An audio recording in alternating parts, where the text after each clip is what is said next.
नमस्कार मंडळी, कसे आहात आपण? सादर करीत आहे श्री श्रीपाद वल्लभ कथा. गुरुर्ब्रह्मा गुरुर्विष्णू गुरुदेव महेश्वरा, गुरु साक्षात परब्रह्म तस्मै श्री गुरुवे नमः. श्रोतेहो नमस्कार. श्रीपाद प्रभूंना वंदन करून आपण अध्याय 17वा श्रीपाद कृपेने शंकर भटाकडून असहाय्य स्त्रीला संरक्षण हे कथेचे नाव आहे. सुशीला नावाची ब्राह्मण कुटुंबात जन्मलेली एक स्त्री रस्त्याने बावरलेल्या अवस्थेत धावत होती. तिने चांगली साडी परिधान केली होती व तिचे केस मोकळे सुटलेले होते. ती आजूबाजूला पाहून मदतीसाठी ओरडत होती. त्याच वेळी शंकर भट्ट नावाचा एक ब्राह्मण श्रीपादांच्या दर्शनासाठी कुरवपूरला जात होता. शंकर भटाला पाहताच त्या स्त्रीने मदतीसाठी विनंती केली व त्यांच्या पायावर डोके ठेवले व म्हणाली, या 2 राकट पुरुषांपासून माझे रक्षण करा. तिची विनवणी ऐकताच शंकर भटाचे मन अस्वस्थ झाले व तो घाबरून गेला. त्याचे हातपाय थरथर कापू लागले. थोड्याच वेळात हातामध्ये काठी घेऊन 2 पुरुष त्या स्त्रीचा पाठलाग करीत शंकर भटाजवळ आले. हे दृश्य पाहताच शंकर भटाच्या तोंडून अचानक शब्द आले व तो त्या स्त्रीला म्हणाला, हे माते, तुला घाबरण्याचे काहीच कारण नाही.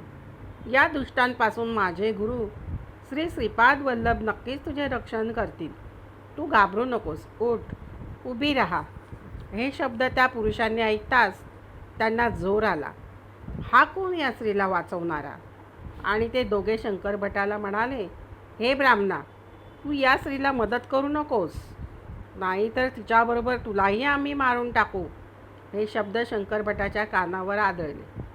त्यांची स्पंदने श्रीपादांच्याकडे जाऊन परिवर्तित झाली. त्याचे फलस्वरूप शंकर भटाने रागात व उच्च स्वरात त्या दोघांना दरडावून म्हटले, अरे ब्राह्मणांनो, जरी तुम्ही ब्राह्मण कुळामध्ये जन्माला आला आहात तरी तुम्ही घोर अपराध केला आहे. सर्वात श्रेष्ठ अशा ब्राह्मण कुळात जन्माला येऊन गायींचा वध केलात, गोमांस भक्षण केले, मदिरापान केले. हे सर्व हिंदू धर्मात फार वाईट मानले जाते. तरीही तुमच्यासारख्या दुर्जनांना माझा व या निरपराध स्त्रीचा वध करणे काही कठीण नाही. परंतु एक गोष्ट लक्षात ठेवा, ईश्वराच्या न्यायालयामध्ये हा फार मोठा अपराध आहे. याची शिक्षा म्हणून तुम्हाला कुष्ठरोग होईल. सर्व रोगांमध्ये हा अत्यंत भयंकर असा रोग आहे. त्यामुळे तुमच्या शरीराचे फार हाल होतील. तुम्हाला कोणी जवळ करणार नाही. चांगल्या कुळात जन्माला येऊन अशी कामे करू नका. हे फार वाईट कर्म आहे. याच्यापासून तुम्हाला पुढे जास्त त्रास होऊ नये म्हणून मी तुम्हाला हे सर्व सांगत आहे. शंकर भटाचे हे वक्तव्य ऐकताच त्या 2 पुरुषांना वाटले, हा कोणीतरी योगी किंवा महात्मा आहे. कारण शंकर भटाने त्या दोघांच्या बाबतीत सांगितलेल्या सर्व गोष्टी अगदी खऱ्या होत्या. त्या दोघांना वाटले की शंकर भटाने सांगितलेल्या सर्व गोष्टी खऱ्या होतील म्हणून त्यांनी त्या स्त्रीला मारण्याचा नाद सोडला व ते शंकर भटाला शरण गेले. त्यांनी शंकर भटासमोर आपल्या चुका मान्य केल्या व शंकर भटाला सांगितले, आम्ही दोघे सख्खे भाऊ असून वाईट मार्गाला लागलो. गाईचे मांस व दारू प्यायला लागलो. आम्ही व्यभिचारी झालो. यामुळे आमच्या डोळ्यांवर एक प्रकारची धुंदी चढली होती व या धुंदीतच आम्ही चालत असताना आम्हाला आकर्षक व सौंदर्यवान अशी ही स्त्री दिसली. चांगल्या घराण्यातील एक स्त्री पद्मासन घालून औदुंबर झाडाच्या खाली बसलेली आम्हाला दिसली. ती तेथे एकटीच होती. त्यामुळे आम्हाला जोर आला व आमच्या मनातले वाईट विचार आम्ही तिला सांगितले व आमच्याबरोबर येण्यास तिला विनंती केली. परंतु त्या स्त्रीचे आचार विचार चांगले असल्यामुळे तिने आमच्या मागणीस नकार दिला. त्यामुळे आमचा स्वाभिमान दुखावला म्हणून आम्ही तिला पकडण्यास पुढे सरसावलो. तेवढ्यात ती स्त्री उठून धावू लागली म्हणून आम्ही तिचा पाठलाग सुरू केला आणि तीच ही स्त्री तुमच्या आश्रयाला आली म्हणून तुम्ही तिचे रक्षण केलेत. तुम्ही चांगले ज्योतिषी आणि महान पुरुष आहात, तरी आम्हाला क्षमा करा. या सर्व गोष्टी ती स्त्री ऐकत होती. तिने पण तिची कहाणी सांगताना म्हणाली, लहान वयात माझे लग्न झाले व लग्नानंतर माझा नवरा मला फार त्रास देत असे व नाही ते खोटे आरोप करत असे. एकदा तर माझ्या सासू सासऱ्यांनी कहरच केला.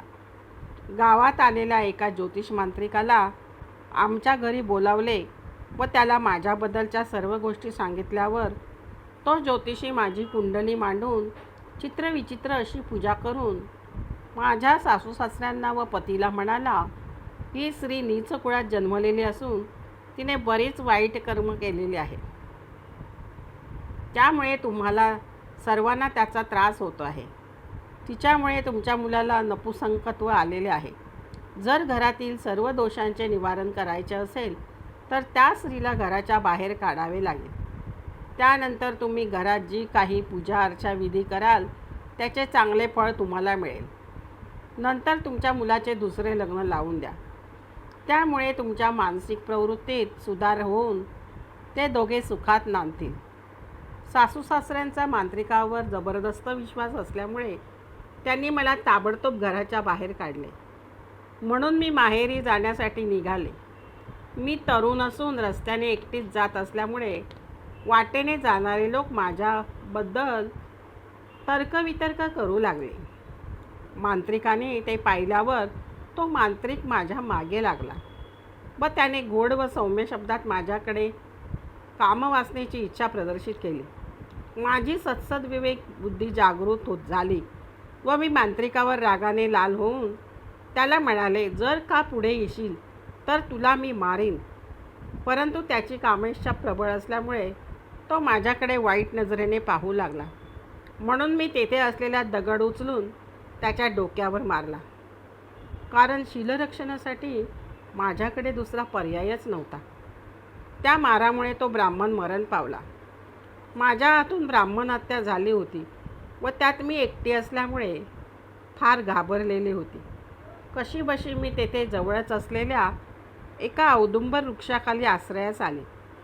तेवढ्यात ब्राह्मण मेल्याची गावातील सर्व लोकांना वार्ता समजली. औदुंबराचे झाड हे दत्तात्रेयाचे स्थान असल्यामुळे दत्तात्रेय प्रभू शरणागतांचे रक्षण करतात हे मला माहीत असल्यामुळे मी त्या झाडाखाली दत्तात्रेयांचा जप सुरू केला. श्रीपाद श्री वल्लभांवर माझा संपूर्ण विश्वास असल्यामुळे ते माझे संरक्षण करतील ही खात्री असल्यामुळे मी तेथे जप करीत असताना मला झोप लागली. झोपेतून जागे झाल्यावर माझ्या रक्षणासाठी 2 नाग माझ्या आजूबाजूला बसलेले मला दिसले. मी त्या नागांना नमस्कार केल्यावर ते निघून गेले.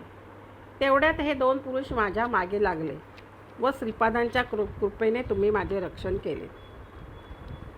लहानपणापासून माझ्यावर चांगले संस्कार झाले असल्यामुळे व सद्गुरूंवर विश्वास असला तर ते योग्य वेळी भक्तांच्या मदतीसाठी धावून येतात असा माझा ठाम विश्वास होता.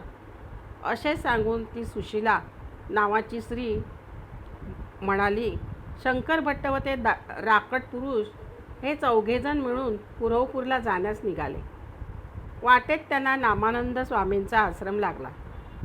नामानंद स्वामी त्रिकालज्ञ होते. त्यांनी आश्रमात आमची राहण्याची सोय केली.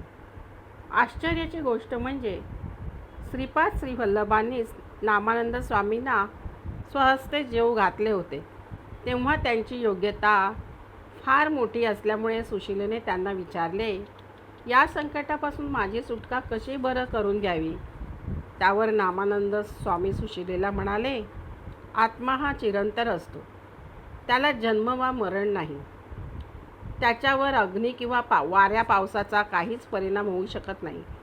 तेव्हा तू या संकटापासून मुक्त होण्यासाठी अनघा लक्ष्मीचे व्रत कर व त्यामुळे या संकटातून तू मुक्त होशील. एवढेच नाही तर तुझा संसार सुखाचा होईल. देवीच्या व्रताबरोबर तू दत्तात्रेयांची आराधनासुद्धा करत जा. त्यामुळे तुझ्यावर श्री दत्तात्रेयांचा अनुग्रह होईल. त्याबरोबरच सिद्धमंगल स्तोत्र पठण केल्यास सहस्त्र ब्राह्मणांना जेवू घातल्याचे पुण्य तुला प्राप्त होईल व मनातील सर्व इच्छा पूर्ण होतील. स्वप्नात सिद्धपुरुषांचे दर्शन होईल. व श्रीपादांच्या कृपेने अदृश्य रूपात संचार करणाऱ्या सिद्धी तुला प्राप्त होतील. त्यानंतर त्या रात्री मिळून श्रीपादांचे नामस्मरण सर्वांनी केले व पहाटे श्रीपादांची मंगल आरती केली. त्यानंतर थोड्याच वेळात अन्नसामुग्रीने भरलेली एक बैलगाडी आश्रमात आली. त्या गाडीवानाने बैलगाडीतून सर्व सामुग्री आश्रमात उतरवून ठेवली. नंतर गाडीवान सुशिलेला उद्देशून म्हणाला, थोड्याच वेळात तुझा पती आणि सासू सासरे दुसऱ्या बैलगाडीतून येथे येतील. त्या गाडीवानाच्या बोलण्यात एक वेगळेच माधुर्य होते. तो दिसण्यात इतर गाडीवानांसारखा नव्हता. त्यावेळी नामानंद स्वामी ध्यानात होते. त्यांचे ध्यान विसर्जन झाल्यावर सुशिलेला विचारले, तो गाडीवान कुठे आहे? तो सामान ठेवून परत निघून गेल्याचे सांगतात स्वामी म्हणाले, सुशिले, तुझे नशीब आता उदयास आले आहे. तुझ्या पुण्याईमुळे तुझ्या पतीचे नपुंसकत्व गेले. थोड्याच वेळापूर्वी येऊन गेलेला गाडीवान म्हणजे साक्षात श्रीपाद प्रभूच होते. त्यांचे तुला दर्शन झाले. तुम्ही खरोखरच भाग्यवान आहात. त्रिकालज्ञानी नामानंदांनी सांगितल्याप्रमाणे सारे घडून आले. त्यानंतर सुशिला आपल्या पती व सासू सासऱ्यांबरोबर आपल्या घरी गेली.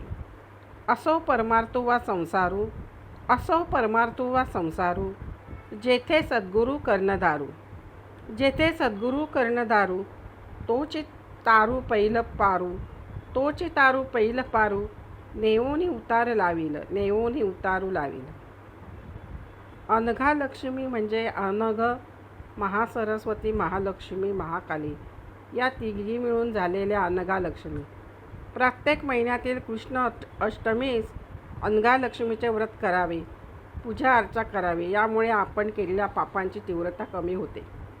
आपणास अष्टभैरव प्राप्त होते. सर्व मनोकामना पूर्ण होऊन सुखशांती आरोग्य लागते. सर्वांचे कल्याण होते. कुमारिकांना अनुकूल वराची प्राप्ती होते. श्री दत्तात्रय व अनघा मातेचा आपल्यावर अनुग्रह होऊन अंतिम मोक्ष मिळतो. पूजा विधीसाठी दुसऱ्या अध्यायामध्ये याचे विवेचन सांगितलेले आहे. श्रोते हो, हा अध्याय इथे संपला. तुम्हाला या अध्यायातील कथा कशी वाटली? कथेला लाईक व सबस्क्राईब करा व या कथेचे पारायण करा.